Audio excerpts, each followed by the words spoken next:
It's been 2 weeks since this whole thing started. It all started with a tanker accident. I mean, you must have seen it. It was all over the news. Everyone thought it was just another oil spill. There were plenty of volunteers. Plenty of people wanting to help the poor, defenseless animals. Plenty of victims. Within hours of the tanker accident, it started happening. The animals had gone crazy. They were scratching and biting the cleanup volunteers. They said it was just an adverse effect to whatever was inside that bloody tanker. Rescue workers were still trying to get the crew out the ship. They could hear screaming inside. There were screams to open the doors, but that all went to hell as soon as they cut the fucking door. There were 6 minutes of broadcast before it went silent. 6 minutes of screaming and agony.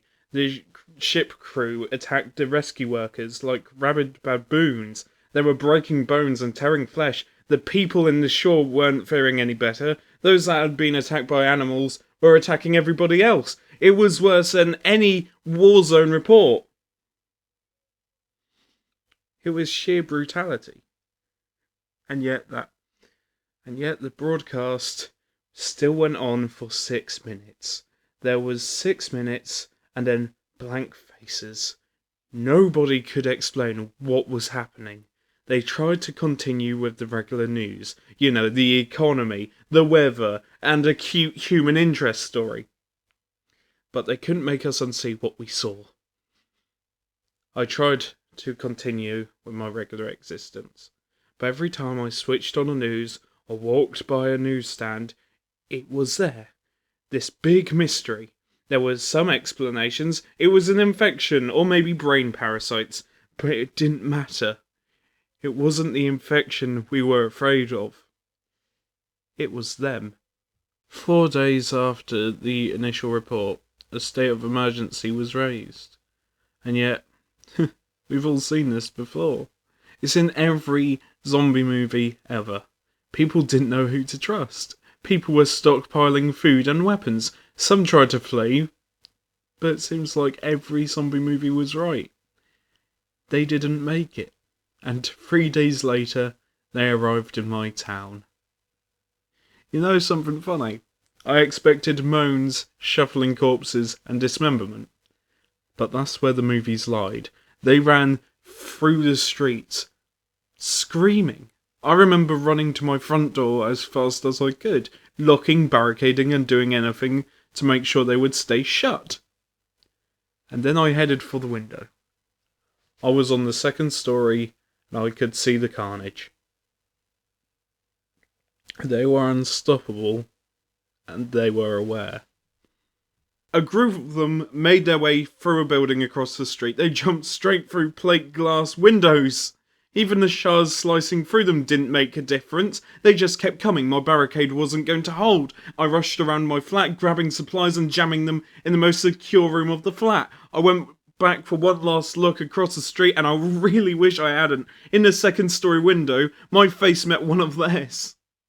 They knew where I was.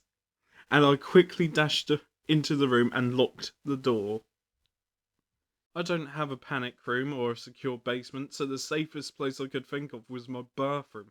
There was no windows and only one door, which luckily had a lock. I had filled my sink and bathroom full of water so I could stay for a while. I sat there in a dark room with the distant screams in my ears. I began to feel like maybe I've overreacted. It had been 2 hours with no sign of them. It actually got quieter, and I thought they moved on. Maybe I could leave the room and get to the kitchen at least. I could grab some more food and wait it out. Then a crash came from the front door. There was the sound of someone running full force into the door, knocking down the barrier behind it. There were a couple more crashes and I knew they were inside. There were rapid footsteps moving around the flat, a couple of screams, and then a bang on the wall beside me. My eyes were open to their widest. Even in the pitch blackness of the room, there was another bang, and then another. They knew I was in there, and they knew I was scared. This was the zombie nightmare I had been expecting from the very beginning. I had nowhere to run. There was only so much time before they would break in. I sat with my back to the door, hoping my extra weight would make it harder for them to get in. Then it got worse. Why don't you open the door? There was a voice on the opposite side of the door. There were no screams or moans, just a quiet, whispery voice. Then more of them. We've come for you. You'd be happier if you open the door. It's not so bad. The whispery voices became a cacophony of noise, trying to persuade me, to break me, to fool me. I heard that the moaning of zombies would drive people insane, but this was much worse. It was a siren call. I sat in darkness and hoped and prayed they would get bored, but they don't get bored and they don't leave. I managed to use the mirror to peek under the door, only to be greeted by horrible, unblinking eyes, blood-smeared faces, screams and more horrible whispers. Whispers. That was 2 days ago. I don't know what to do anymore. Maybe it won't be so bad.